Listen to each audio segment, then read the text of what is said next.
Juan 14, 16 y 17 dice así. Y yo rogaré al Padre y os dará otro consolador para que esté con vosotros para siempre. Y el Espíritu de verdad, al cual el mundo no puede recibir, porque no le ve ni le conoce, pero vosotros le conocéis, porque mora con vosotros y estará en vosotros. El día de hoy vamos a continuar nuestro estudio sobre el Espíritu Santo. El domingo anterior estuvimos estudiando tanto el Espíritu Santo como una persona, que es, como conversamos, lo más difícil de comprender. En términos de que no lo vemos a Jesucristo, entendemos que estuvo como uno de nosotros. Pero entender que el Espíritu Santo es una persona es difícil, pero lo establecimos el fin de semana anterior, porque tiene un intelecto, tiene emociones, uno puede responder en cuanto a ser obediente, también puede ser resistido. Y lo que menos complicaciones en general nos trae es entender que el Espíritu Santo es Dios, comparte los atributos con Jesucristo, con Dios de ser todopoderoso, de ser eterno, de ser santo y de también de compartir la gloria de Dios. Se le llama el glorioso Espíritu Santo. Dios dice que Él no comparte su gloria con nadie y de hecho Jesucristo también es llamado Jesucristo, el Salvador glorioso, el Salvador de gloria. Por lo tanto, sin lugar a duda, el Espíritu Santo es una persona y también es Dios. Y establecimos esa verdad en cuanto a la palabra y vimos las diferentes funciones que hay en la Trinidad. El Padre, quien hace toda la revelación en cuanto a su palabra y que lleva a cabo la salvación. Si leemos Efesios, leemos Romanos, Dios es el que predestina, Dios es el que llama, Dios es el que glorifica. Él es el ejecutor, es el máximo ordenador de todas las cosas.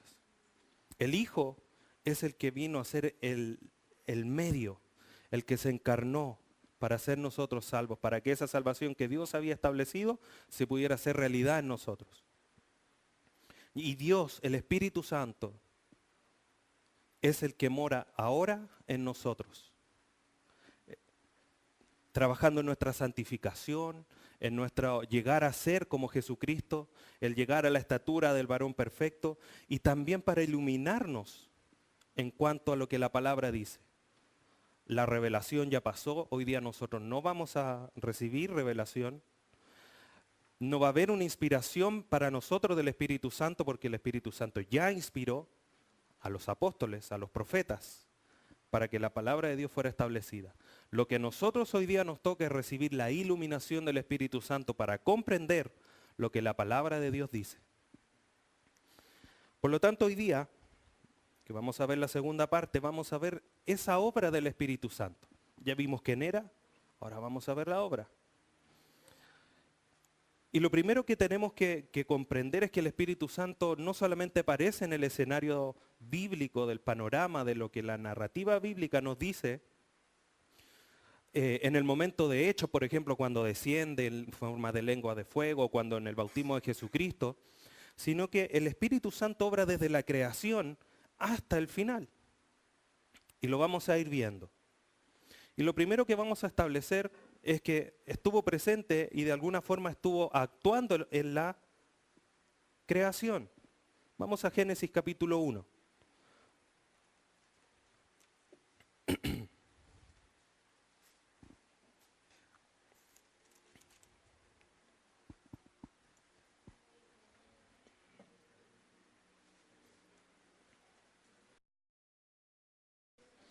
Génesis capítulo 1, versículo 1 y 2. Dice, en el principio creó Dios los cielos y la tierra. Y la tierra estaba desordenada y vacía, y las tinieblas estaban sobre la faz del abismo, y el Espíritu de Dios se movía sobre la faz de las aguas. Ahí está, el Espíritu Santo. Uno dice, andaba paseando, estaba presente. Pero ¿qué es lo que realmente hizo el Espíritu Santo? Acompáñeme a Salmo 104.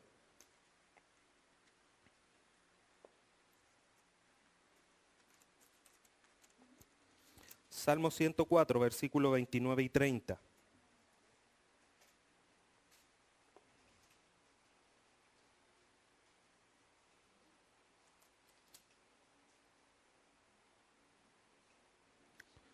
Salmo 104, 29 y 30. Escondes tu rostro, se turban, les quitas el hálito, dejan de ser y vuelven al polvo. Envías tu espíritu, son creados y renuevas la faz de la tierra. El Espíritu Santo, cuando está presente, es el que da vida. Cuando el Espíritu Santo creó al hombre, sopló su espíritu y el hombre, esa figura de barro, obtuvo vida. Entonces el Espíritu Santo, de alguna manera, obviamente muchas luces no tenemos bíblicas de cuál fue el real accionar del Espíritu Santo en la creación, pero a través de estos versículos vemos que el Espíritu Santo de alguna forma era el que entregaba vida, el que accionaba en vida para todos los seres que estaban siendo creados. Y así lo vemos también en Lucas 1:35, en que Dios involucra al Espíritu Santo en el nacimiento virginal de Jesucristo. Lucas 1:35.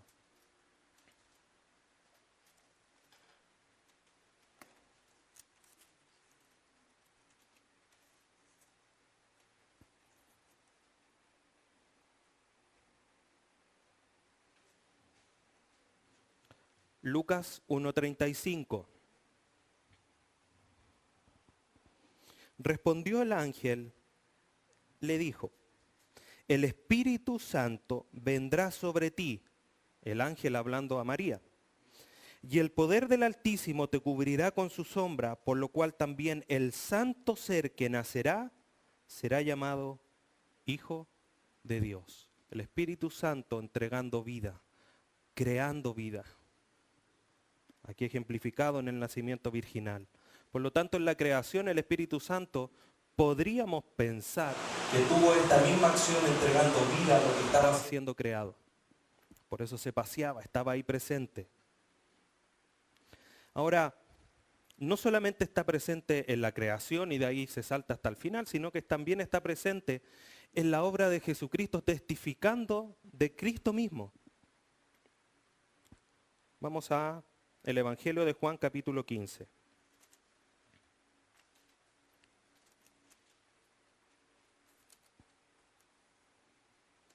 Juan 15, 26.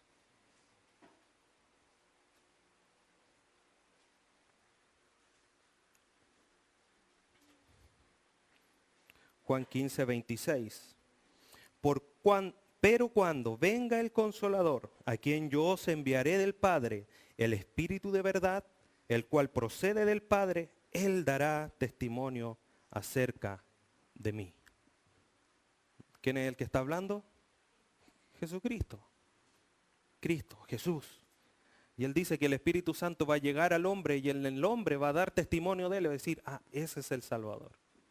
Ese es el Cristo, ese es el Mesías. En el capítulo que sigue del mismo Evangelio, el versículo 14, Juan 16, 14.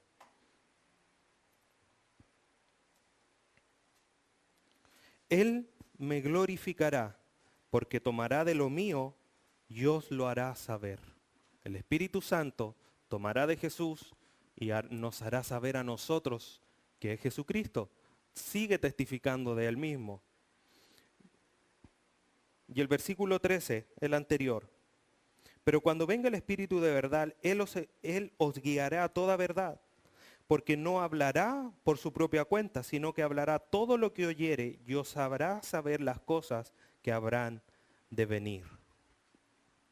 El Espíritu Santo testifica de Cristo, testifica de las cosas que habían de venir en relación a Cristo mismo. Por lo tanto, es esa otra obra, otro de los ministerios del Espíritu Santo, testificarnos a nosotros de la obra de Cristo, de todo lo que Él hace y de lo que ha de venir más adelante. Una vez establecidas estas dos verdades de la testificación de Cristo y de la creación, es importante establecer el ministerio del Espíritu Santo en nuestra salvación, que es quizás lo que más nos atinge a nosotros, lo que más vivimos en nosotros mismos. Y en la salvación el Espíritu Santo juega un rol primordial, un rol pero principal. Así que vamos a ver algunas cosas. El Espíritu Santo, cuando nosotros estábamos siendo hombres naturales, como lo llama Pablo en Romanos, éramos hombres naturales que no podíamos comprender la realidad espiritual porque lo espiritual ha de ser discernido espiritualmente. El Espíritu Santo llega a nosotros para darnos la convicción de pecado. O sea, lo primero que hace es decirnos a nosotros, ponernos en nuestro corazón, ustedes son pecadores. Porque de otra forma, no podemos pensar en que si somos pecadores necesitamos. Es lo mismo que un enfermo le dice, tienes que operarte, ¿y por qué? O sea, lo primero hay que decirle, tienes, no sé, cierta enfermedad, y ahí recién, entendiendo que tiene esa enfermedad, va a aceptar operarse. En esto espiritualmente es algo similar. Cuando llega el Espíritu Santo, nos convence de pecado. Llega esa convicción a nosotros y es por eso que nosotros decimos, llegamos al camino de que necesitamos un Salvador. Mire ahí mismo en el capítulo 16 de Juan, versículos 7 y 8. Pero yo os digo la verdad, os conviene que yo me vaya, porque si no me fuera, el Consolador no vendría a vosotros, mas si me fuere, os lo enviaré. Y cuando Él venga, convencerá al mundo de pecado, de justicia y de juicio. Gracias a Dios que Jesucristo se fue. Nos hubiésemos gustado que estuviese aquí en medio nuestro, para abrazarlo y escuchar su voz.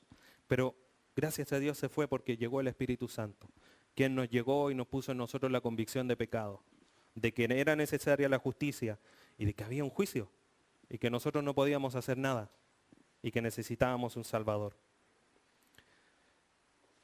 Y el propósito del Espíritu Santo no es condenar, sino que es poner la convicción de pecado. Es decir, tú eres pecador y necesitas un Salvador. Ese es el ministerio del Espíritu Santo. No es llegar a condenar, no es llegar y decir tú estás perdido, sino que es alumbrarnos en la realidad espiritual en la que estamos y que necesitamos un Salvador. Acompáñame a primera carta a los Corintios capítulo 12.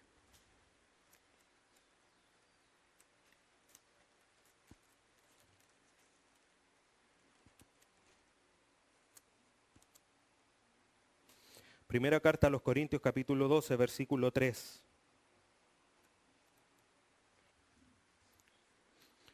Una vez que el Espíritu Santo pone en nosotros la convicción de pecado, ese mismo Espíritu Santo en nosotros pone el reconocimiento de Jesús como nuestro Señor.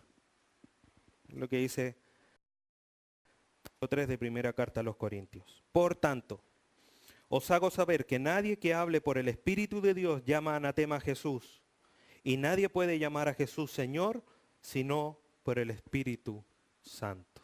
Es el Espíritu Santo que en nosotros nos da la imposibilidad de llamar anatema a Jesús, porque sería contradictorio,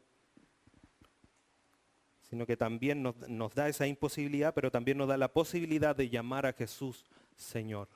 Y no por decirle Señor, hoy día en nuestra realidad, en nuestra cultura, la palabra Señor es tan habitual que no comprendemos esta realidad. Pero no hay digamos, un esclavo que llame Señor a otro, sino que llama Señor a aquel que lo compró. Y eso solamente no va a andar diciéndole Señor o amo a cualquiera que pase por la calle. Aquí hay una realidad, digamos, de esclavitud, aunque suene fuerte.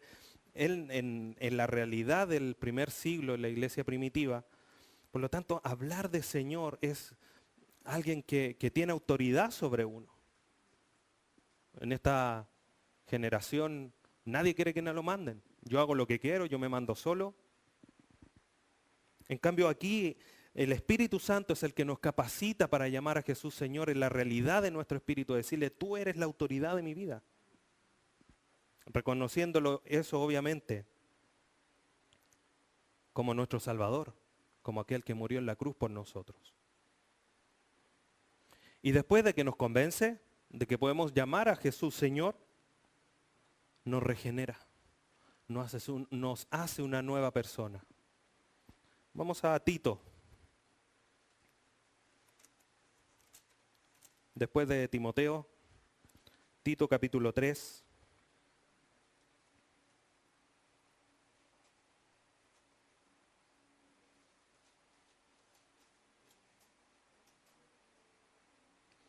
Tito capítulo 3, versículos 5 y 6.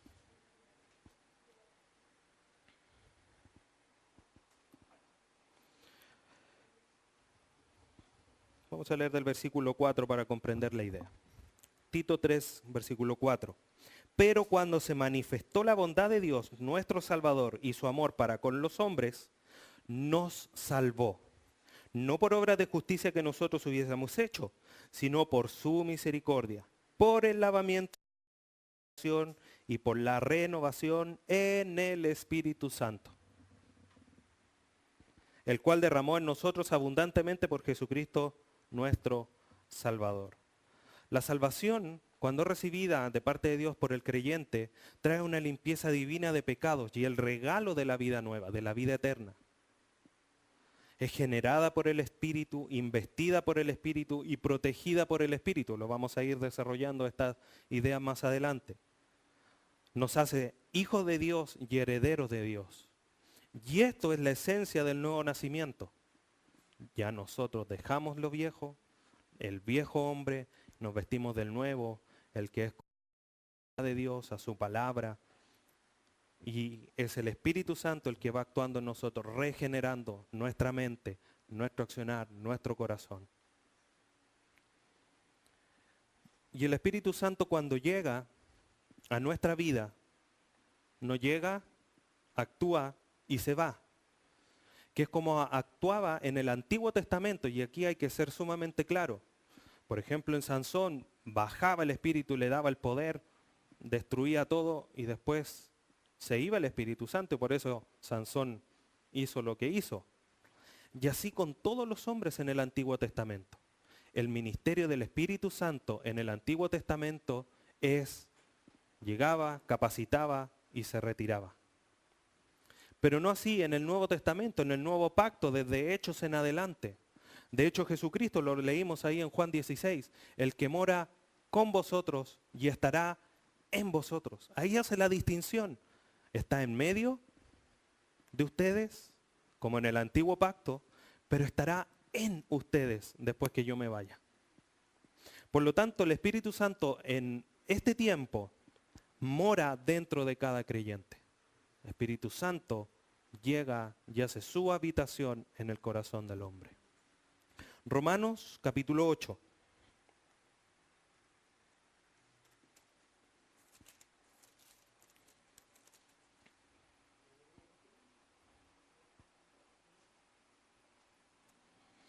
Romanos 8, versículo 9.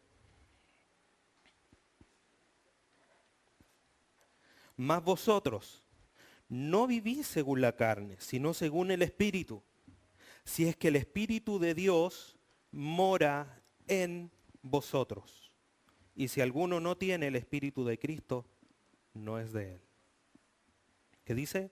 El Espíritu de Dios mora en vosotros. Esta palabra morar implica estar en la casa propia. Usted cuando llega a su casa propia, ¿qué es lo que hace? A su casa. Más si es arrendada, no importa, pero su casa. ¿Qué es lo que hace? Siente con la libertad de hacer lo que quiera, ¿no es cierto? Porque es su casa. Y el Espíritu Santo dice, por medio de Pablo, a los romanos, y si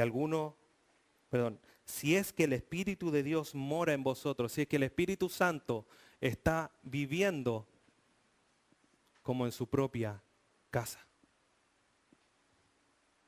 ¿Y cómo puede ser su propia casa? Porque Cristo nos compró en la cruz del Calvario, a precio de sangre. Somos de Él. Por eso el Espíritu Santo llega y mora en nosotros.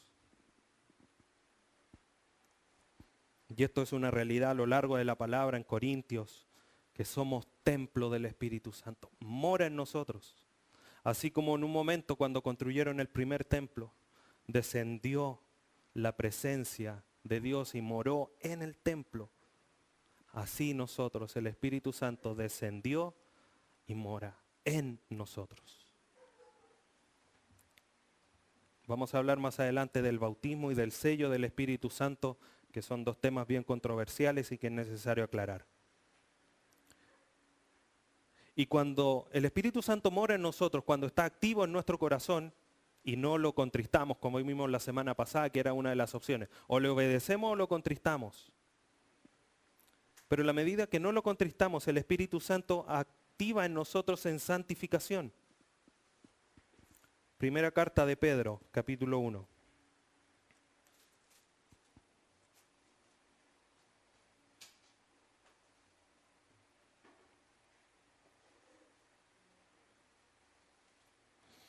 Primera carta de Pedro, capítulo 1, versículo 2.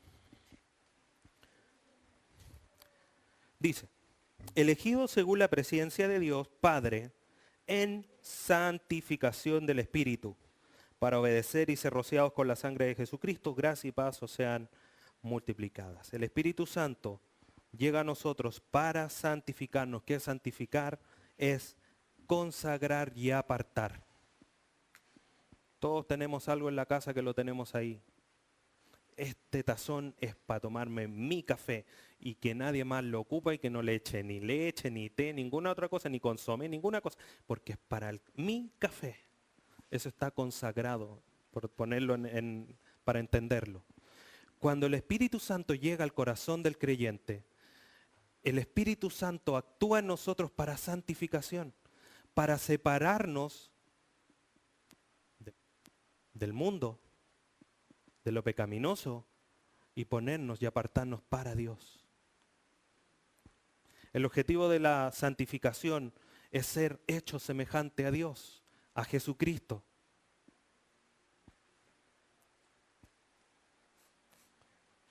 Y el Espíritu Santo actúa en forma progresiva. Nos gustaría que actuara así, nos cambiara todo y sería maravilloso, pero es progresivo. Ahora, el Espíritu Santo entonces nos convence, nos permite reconocer a Jesucristo, nos regenera, mora en nosotros y nos santifica. Pero les comenté que hay dos realidades con respecto al Espíritu Santo que son complejas de entender y que se ha dado para hacer cualquier cosa, que es el bautismo y el sello del Espíritu Santo. Y estas dos realidades son muchas veces confundidas. Dicen que es lo mismo, que no es igual, que bautízanos 20 veces. En algunas otras ocasiones cantábamos, bautízame en el Espíritu Santo, sin entender absolutamente nada lo que era el bautismo del Espíritu Santo. Y por supuesto que no son cosas iguales, y lo vamos a ver ahora. El bautismo del Espíritu Santo está en relación al ministerio del Espíritu Santo en la salvación del creyente. El bautismo del Espíritu Santo primero ocurre al momento de la conversión, no después, no antes. Vamos a Efesios capítulo 4.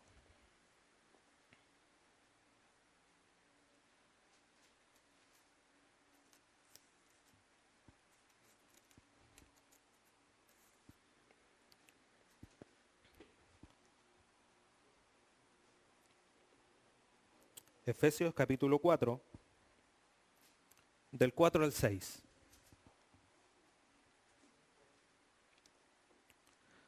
Pablo aquí hablándole a la iglesia de Éfeso de cómo guardar la unidad del Espíritu Santo. Y en el versículo 4, después de haberle dicho que era necesario guardar la unidad del Espíritu, le dice, un cuerpo y un espíritu, como fuisteis también llamados en una misma esperanza de vuestra vocación. Un Señor, una fe, un bautismo, un Dios y Padre de todos, el cual es sobre todos y por todos y en todos. Esto es como una declaración de fe. ¿En qué momento nosotros podemos decir Señor a Jesucristo? Cuando está el Espíritu Santo en nosotros. Una fe, o sea, creemos en que Él es el Señor y que es nuestro Salvador por fe, que llega cuando el Espíritu Santo la pone en nosotros. Y eso provoca un bautismo.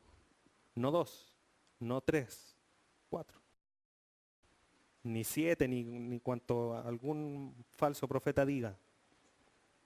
Y cuando el Espíritu Santo, este bautismo del Espíritu Santo, llega al creyente, lo planta en el cuerpo de Cristo. Primera carta a los Corintios,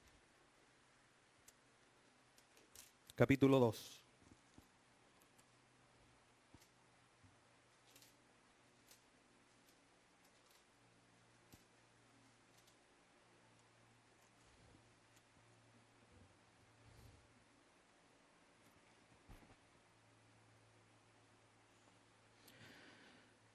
Primero a los Corintios capítulo 2, versículos 11 y 13. 11 al 13, perdón. Porque, ¿quién de los hombres sabe las cosas del hombre sino el espíritu del hombre que está en él? Así tampoco nadie conoció las cosas de Dios sino el espíritu de Dios. Y nosotros no hemos recibido el espíritu del mundo, sino el espíritu que proviene de Dios, para que sepamos lo que Dios nos ha concedido. Lo cual también hablamos, no con palabras enseñadas por sabiduría humana, sino con las que enseña el Espíritu, acomodando lo espiritual a lo espiritual.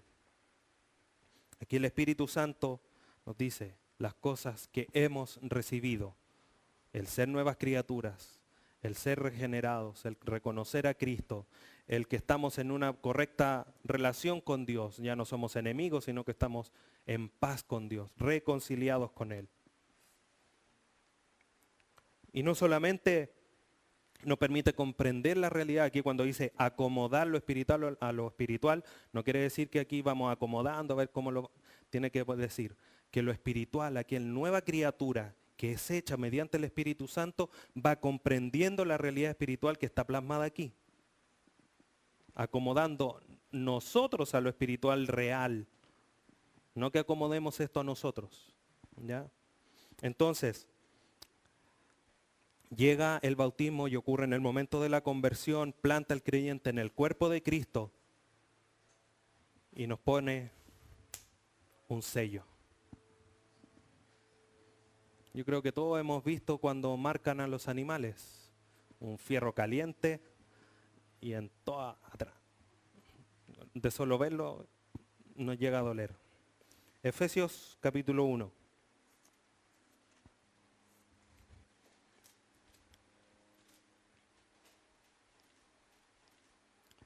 Efesios capítulo 1, 13 y 14.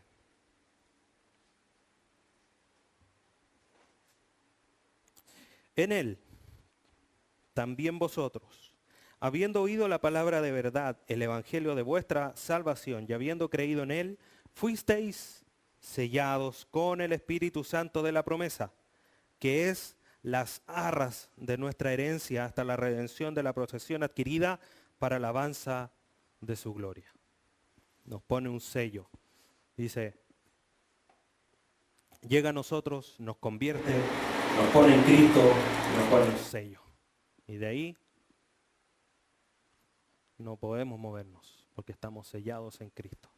Ya vamos a estudiar este pasaje más a fondo un poquitito más adelante.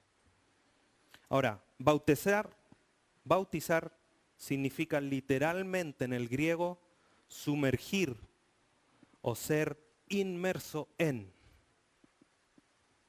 Eso significa sumergir, bautizar. Por lo tanto, en este caso, el Espíritu Santo cuando llega al creyente y somos bautizados en el Espíritu Santo, lo que hace es que literalmente estamos unidos con Cristo. Y el resultado de esto es que nosotros caemos bajo la autoridad, bajo el liderazgo de Jesucristo en nuestras vidas. Somos puestos en un lugar de privilegio y de bendición de parte de Dios. Reconocemos, llega el Espíritu Santo, nos toma, es como que nos agarra y nos mete en Cristo. Y de ahí no podemos salir. Es importante señalar, nunca en la Biblia usted va a encontrar un mandato de que nosotros llamemos al Espíritu Santo a morar en nosotros. No hay. No dice, oren para que el Espíritu Santo more en vosotros. No sale. No hay un mandato para ser sellados por el Espíritu Santo. Dice, Señor, séllame. No hay. Y tampoco hay un mandato para ser bautizado. Señor, bautízame de nuevo. No hay.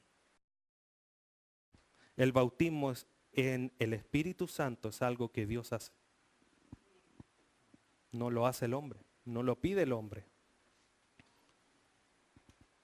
Lo que sí nosotros somos llamados a hacer es lo que dice Efesios 5:18.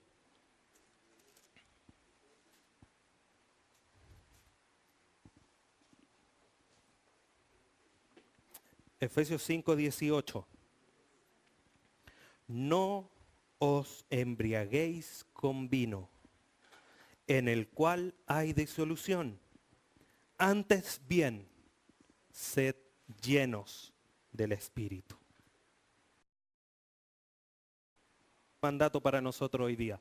No que pidamos el sello, no pedir que seamos bautizados o que more en nosotros el Espíritu Santo, sino a ser llenos del Espíritu Santo.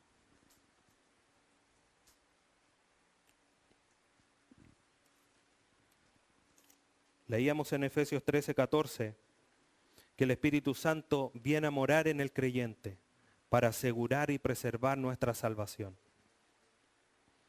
Deje una marca ahí en Efesios capítulo 1, que ya habíamos leído, un par de hojitas más atrás de donde estábamos. Deje una marca en Efesios 1 y vamos a segunda carta a los Corintios, capítulo 1.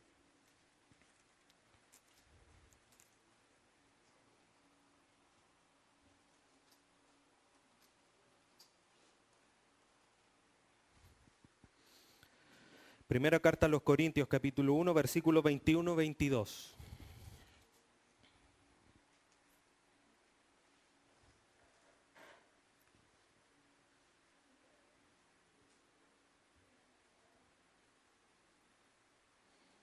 Dice, y el que nos confirma con vosotros en Cristo y el que nos ungió es Dios. Interesante.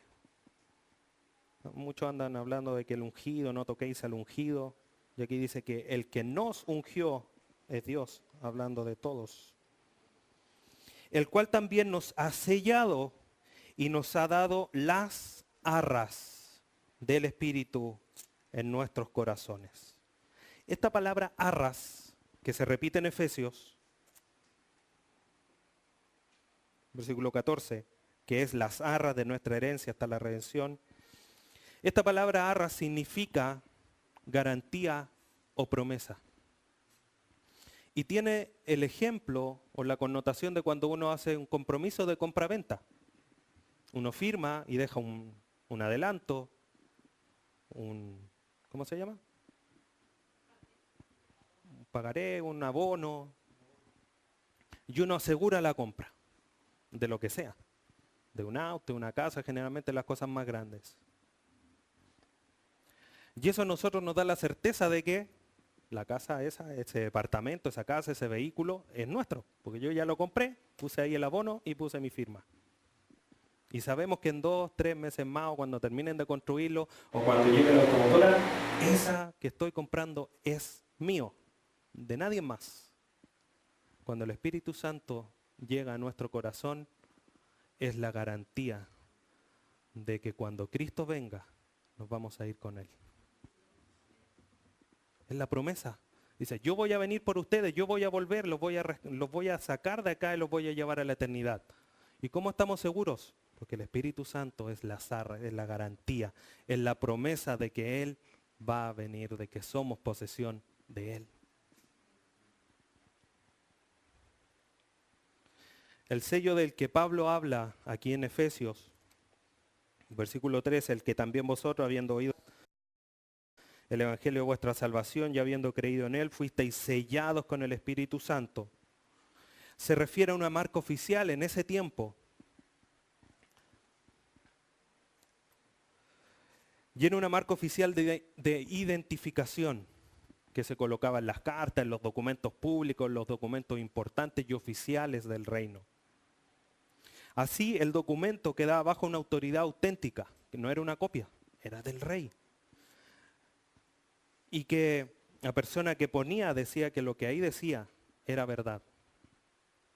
Por lo cual hay 4 verdades primordiales que el sello, en ese tiempo hablando del sello físico, establecía. Primero, establecía seguridad. Acompáñeme al libro de Daniel. Daniel capítulo 6.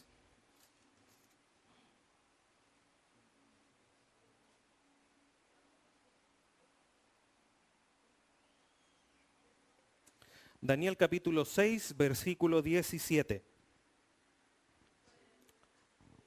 Seguridad.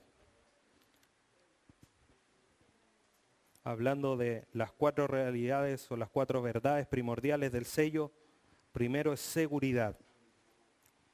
Daniel 6, 17. Y fue traída una piedra y puesta sobre la puerta del foso, la cual selló el rey con su anillo y con el anillo de sus príncipes, para que el acuerdo acerca de Daniel, ¿qué? No se alterase. Seguridad. Lo que aquí se dijo, lo que aquí se estableció, aquí está el sello, nadie lo altera. Pero también no solamente el sello habla de seguridad, sino que de autenticidad. Primer libro de Reyes.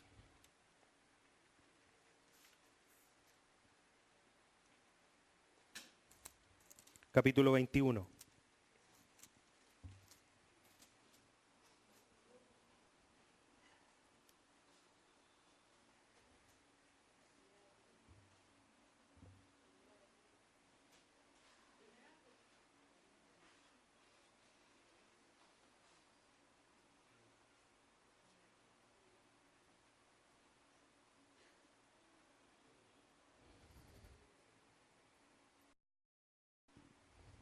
Del 6 al 16.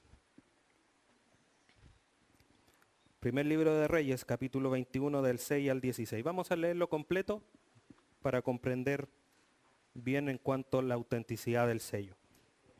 Él respondió, porque hablé con Nabot de Jezreel y le dije que me diera su viña por dinero, o que si más quería, le daría otra viña por ella. Y le respondió, yo no te daré mi viña.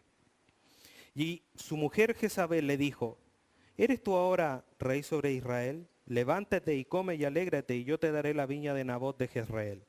Entonces ella escribió cartas en nombre de Acab y las selló con su anillo, con el anillo de Acab. Y las envió a los ancianos y a los principales que moraban en la ciudad con Nabot. Y las cartas que escribió decían así: proclamad ayuno y poned a Nabot delante del pueblo y poned a 2 hombres perversos delante de él que atestiguen contra él y digan, tú has blasfemado a Dios y al rey, y entonces sacadlo y apedreadlo para que muera. Y los de su ciudad, los ancianos y los principales que moraban en su ciudad, hicieron como Jezabel les mandó, conforme a lo escrito en las cartas que ella le había enviado. Y promulgaron ayuno y pusieron a Nabot delante del pueblo. Vinieron entonces 2 hombres perversos y se sentaron delante de él, y aquellos hombres perversos atestiguaron contra Nabot, diciendo, Nabot ha blasfemado a Dios y al rey, y lo llevaron fuera de la ciudad y lo apedrearon y murió. Después enviaron a decir a Jezabel, Nabot ha sido apedreado y ha muerto. Cuando Jezabel oyó que Nabot había sido apedreado y muerto, dijo a Acab, levántate y toma la villa de Nabot de Jezreel, que no te la quiso dar por dinero, porque Nabot no vive, sino que ha muerto. Y oyendo Acab que Nabot era muerto, se levantó para descender a la villa de Nabot de Jezreel, para tomar posesión de ella. ¿Qué nos muestra este pasaje? Jezabel escribió una carta. ¿Con el sello de quién? Del rey. Y cuando el pueblo, cuando los principales, cuando los ancianos leyeron, dijo, esta es palabra del rey, y lo hicieron. Obviamente el texto aquí nos relata que obedecieron a Jezabel, porque fue ella que lo escribió, pero cuando ellos lo recibieron venía con el sello real, con autenticidad de la orden real, y ellos obedecieron a lo que el rey decía. ¿Se entiende la idea? El sello Entonces da seguridad, da autenticidad y da propiedad. Jeremías capítulo 30. Jeremías 32, después de Isaías. Jeremías 32, 10.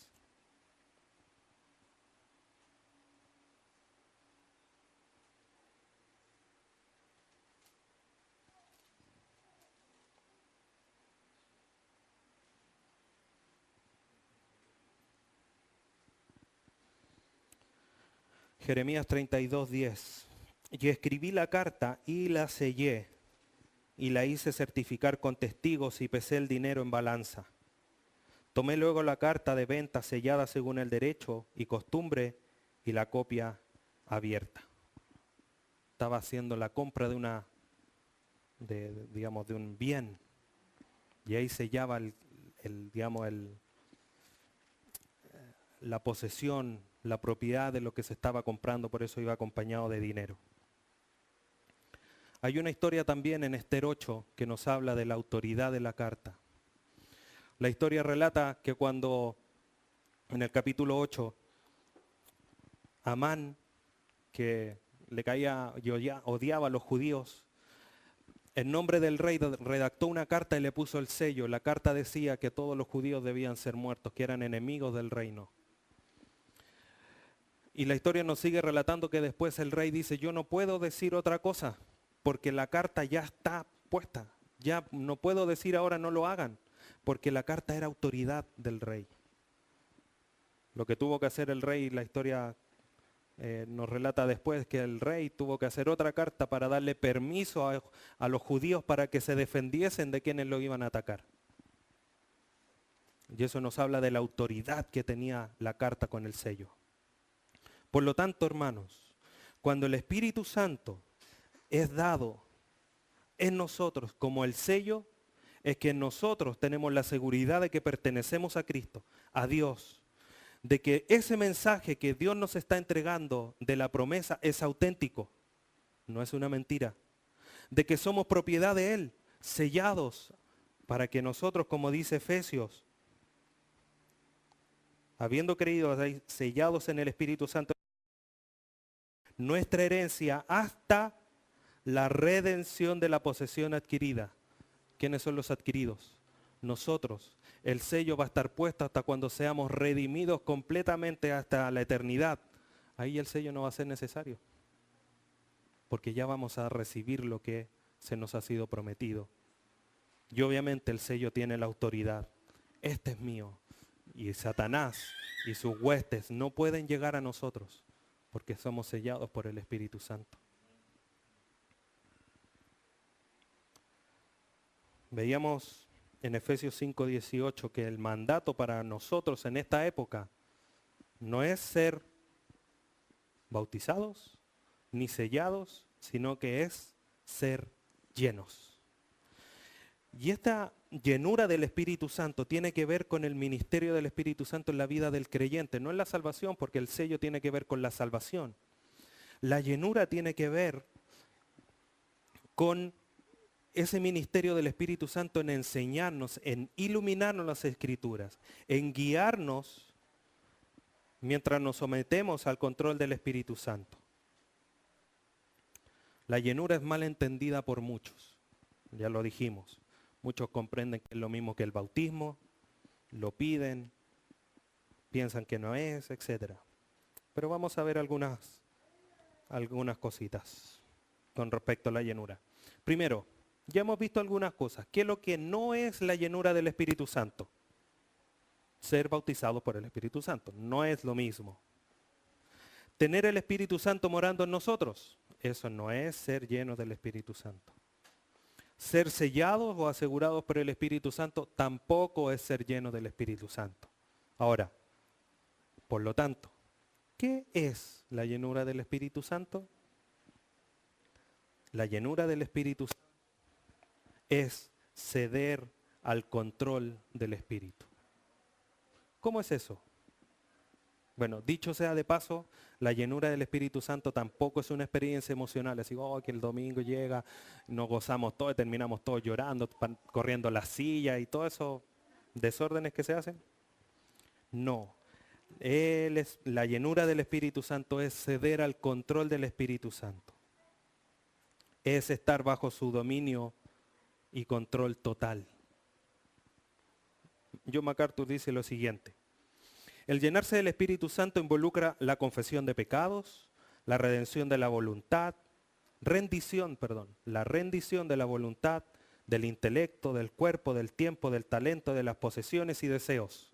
O sea, todo. Esto requiere la muerte del egoísmo y la voluntad propia. Nosotros ya no vamos más. El ser llenados con el Espíritu de Dios es el ser llenados con su palabra. Mientras somos llenados con su palabra, ella controla nuestro pensamiento y acción. Eso es lo que dice John MacArthur. ¿Pero qué nos dice la Escritura? ¿Por qué John MacArthur llega a esta conclusión? Efesios 5:17.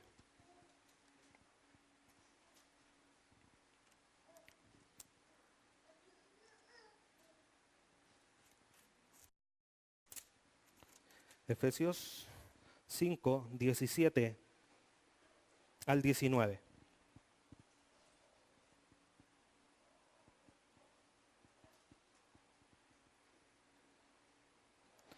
Efesios 5:17 al 19. Por tanto, no seáis insensatos, sino entendidos de cuál sea la buena voluntad, cuál sea la voluntad del Señor. No os embriaguéis con vino, en lo cual hay disolución, antes bien sed llenos del Espíritu, hablando entre vosotros con salmos, con himnos y cánticos espirituales, cantando y alabando al Señor en vuestros corazones. Lo primero que vemos en este pasaje es que somos mandados, somos ordenados a ser llenos del Espíritu Santo. Y este mandato está en presente. Nos dice en un futuro, cuando quieran, no, ahora. Sean llenos ahora. Debemos mantenernos llenos, momento a momento, instante a instante. Y el significado predominante de ser llenos es ser llevados por el Espíritu. Así como cuando niño tiraba una hojita y la llevaba al riachuelo o ahí en la cuneta y uno seguía la hojita o hacía un barquito y seguía o un palo en un río.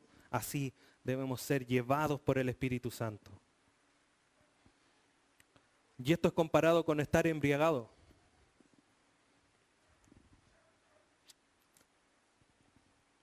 Y alguien que está embriagado está bajo la influencia obviamente del alcohol.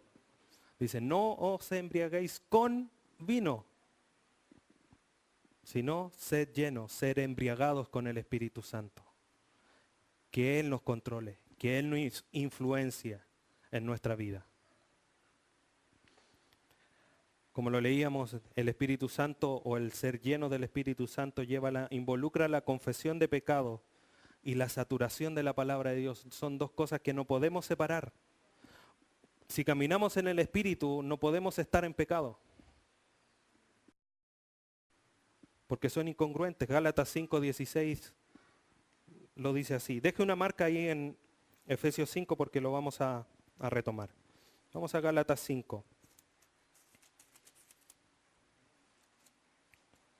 Gálatas 5:16.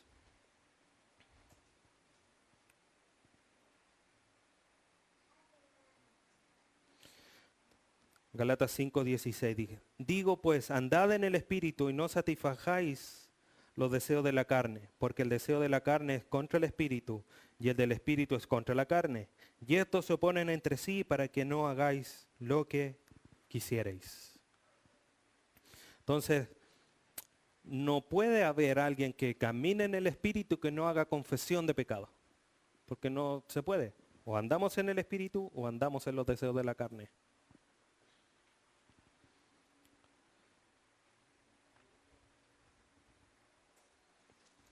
Volvamos a Efesios 5.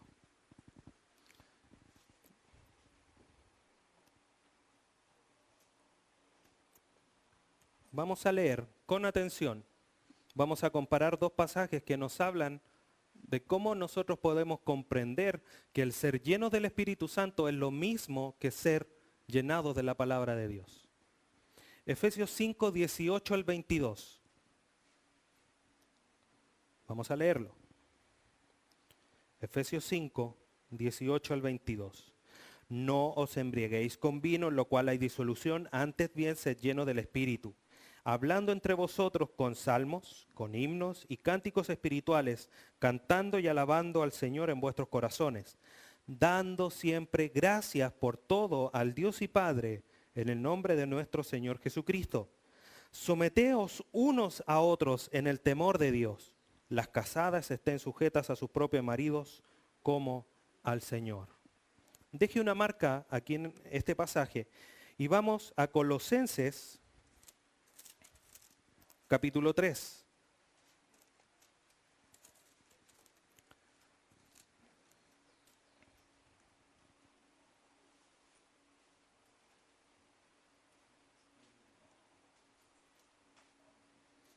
Colosenses 3, 16 al 18. Recordando lo que dice Efesios, dice, lleno del Espíritu Santo, cantando con salmos, con cánticos, dando gracias a Dios, sometiéndose, y habla del matrimonio al final, ¿no es cierto? Colosenses 3, 16 al 18. La palabra de Cristo en abundancia en vosotros, enseñando y exhortándoos unos a otros en toda sabiduría, cantando al Señor con salmos e himnos y cánticos espirituales. Y todo lo que hacéis, sea de palabra o de hecho, hacedlo todo en el nombre del Señor Jesús, dando gracias a Dios Padre por medio de Él. Casadas, estad sujetas a vuestros maridos como conviene en el... Si usted se fija, el resultado de ser lleno del Espíritu Santo es cantar con cánticos, himnos, dando gracias a Dios, sometiéndose, sujetándose en el matrimonio. ¿Cuál es el resultado de que la palabra de Dios more en nosotros? Cantando cánticos espirituales, sometiéndose, dándose gracias a Dios y sometiéndose en el matrimonio. Dos hechos que provocan exactamente el mismo resultado. Por lo tanto, el ser llenos con la palabra de Dios es ser llenos con el Espíritu Santo. ¿Quieres ser lleno del Espíritu Santo? Llénese de la palabra de Dios. Producen el mismo resultado. Mire lo que dice, para ir finalizando, John MacArthur. El ser llenos con el Espíritu es vivir consciente de la presencia personal del Señor Jesucristo. Como si estuviéramos parados al lado de Él y dejar que su mente domine nuestras vidas. Es llenarnos de la palabra de Dios para que sus pensamientos sean nuestros pensamientos, sus estándares, nuestros estándares, sus obras, nuestras obras, y su voluntad, nuestra voluntad. El estar consciente de Cristo nos lleva a asemejarnos a la imagen de Cristo. Entonces, ¿cómo podemos nosotros ser llenos del Espíritu Santo? Llénese de la palabra de Dios. De esa manera comprendemos, vamos renovando Romanos 12. Renovaos vuestra mente para que comprobéis cuál sea la buena voluntad agradable y perfecta de Dios en nosotros. Y cuando nosotros vamos comprendiendo los pensamientos, los estándares, las obras, la voluntad de Dios por medio de su palabra, el Espíritu Santo fluye. ¿Será esto una decisión que a Dios le agrada? De distintas hombres. Comprarme una...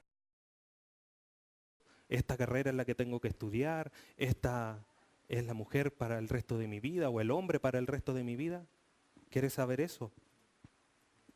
Llénese con la palabra de Dios. Porque el Espíritu Santo los va a guiar. Hemos comprendido que nosotros somos templo del Espíritu Santo porque mora en nosotros.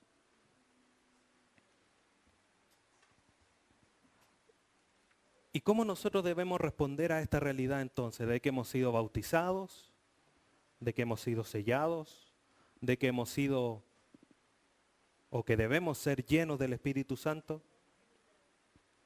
Es que nosotros debemos andar en el Espíritu. Lo leímos en Gálatas 5:16. Andad en el Espíritu.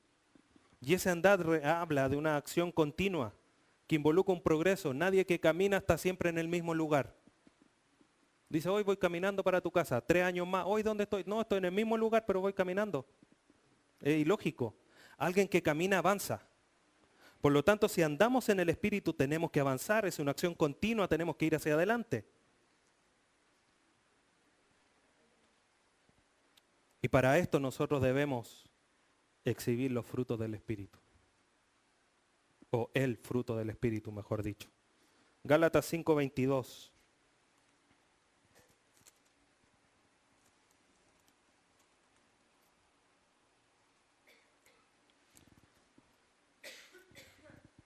Gálatas 5:22.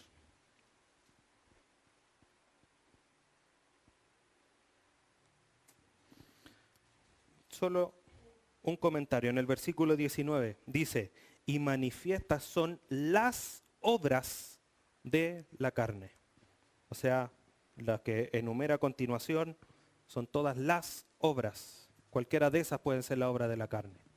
Lo interesante es que en el versículo 22 dice, más el Espíritu, más el fruto del Espíritu es amor, gozo, paz, paciencia, benignidad, bondad, fe, mansedumbre, templanza. Contra tales cosas no hay ley.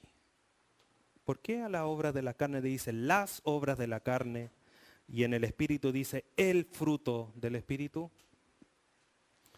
Quiere decir que en nosotros el Espíritu, porque quizá mucha alta bondad, me falta templanza. No puede ser, porque es un fruto. Uno solo, no nos puede faltar alguno de estos. Si nos falta alguno de estos, no puedes un solo fruto del Espíritu, que tiene varios componentes, pero es uno solo. No si la obra de la carne, alguien de las que nombra aquí, alguien puede ser solamente idólatra, solamente hechicero. Nadie las tiene todas, oye, que las tenga todas, que en la oración lo saca de... Pero el fruto es uno solo y nosotros tenemos que tener todos estos componentes en nuestra vida. Amor, gozo, paz, paciencia, benignidad, bondad, fe, mansedumbre. Tienen que estar en nuestra vida, sí o sí.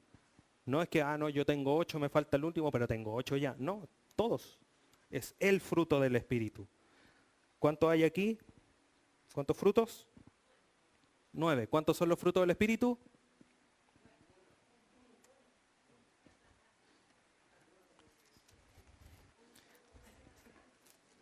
También están. Vamos a Efesios 5. Que hay algo más que anotar en esta lista. Efesios 5:9.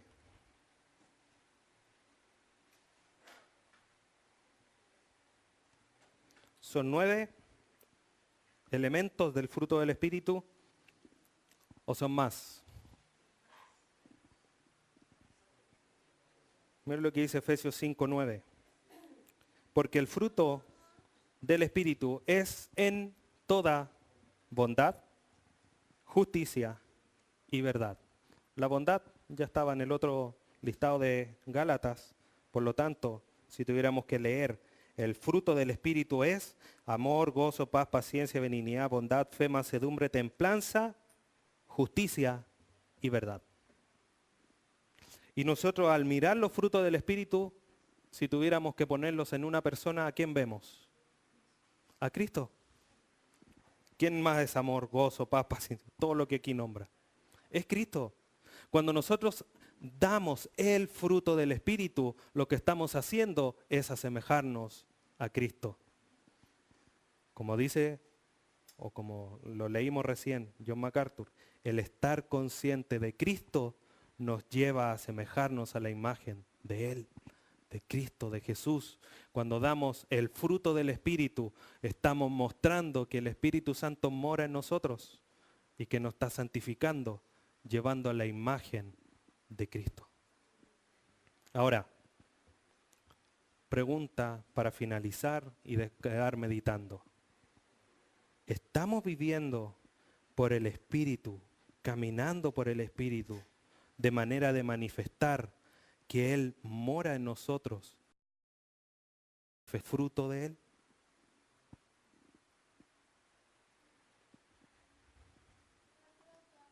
Pregunta para reflexionar. Si no estamos mostrando el Espíritu, el fruto del Espíritu, ¿será que estamos contristando al Espíritu Santo? ¿De alguna manera? Eso es una respuesta que cada uno tiene que buscar y de responderse a uno mismo. Y decir, Señor, a lo mejor estoy contristando con alguna actitud, con algún pensamiento, con alguna tradición que hay todavía pegada. No, que esto se hace así. Pues si la Biblia dice clarito otra cosa, por decir algún ejemplo. Queda más que pedir ayuda, a que nuestro Dios nos permita ir avanzando y sometiéndonos a la autoridad del Espíritu Santo y no quedarnos entrampados en tradiciones, en viejos rudimentos, sino que ir avanzando en fe, en convicción, en regeneración y en santificación. Amén. Oremos a nuestro Dios. Padre amado, gracias te damos, Dios bendito, en esta hora, por tu palabra, que nos enseña claramente lo que tu Espíritu Santo es, con sus atributos, con su accionar como persona y su ministerio que lleva a cabo en nosotros, cómo nos convenció, nos permitió reconocerte, tener fe, cómo nos va regenerando hoy, cómo nos bautizó, nos puso en Cristo, y la responsabilidad nuestra de ser llenos del Espíritu Santo. Gracias te damos, Dios bendito, por tu amor, por tu misericordia, porque nos permites comprender. Gracias porque abres nuestros ojos para no caer, Señor, en las malas prácticas que muchos otros caen al no comprender lo que es el Espíritu Santo en realidad, lo que no es ser bautizado, lo que es ser bautizado, lo que no ser lleno y lo que es ser lleno del Espíritu. Dios bendito, que en nosotros, tomando esas palabras de Pablo a los colosenses y haciéndolas oración, que tu palabra more en abundancia en nosotros, para poder ser guiados por ti, ser aquel cuerpo tuyo, aquel remanente que se reúne en este lugar, fiel, sumiso a tu palabra, lleno del Espíritu Santo, mostrando el fruto del Espíritu, para ser cada día más semejantes a tu Hijo Jesucristo. Eterno, por la verdad de tu palabra. Alabamos y bendecimos tu nombre porque tú has hecho todo esto. Tú has puesto tu Espíritu en nosotros. Nosotros no pudimos hacer nada. Solamente ahora que comprendemos, te damos gracias, te alabamos por tu gran bondad y misericordia. Como dice Pablo a Tito, no por obra de justicia que nosotros hayamos hecho, sino solamente por tu misericordia. Gracias, Dios bendito, te alabamos, te bendecimos en el glorioso nombre de tu Hijo Jesús. Amén.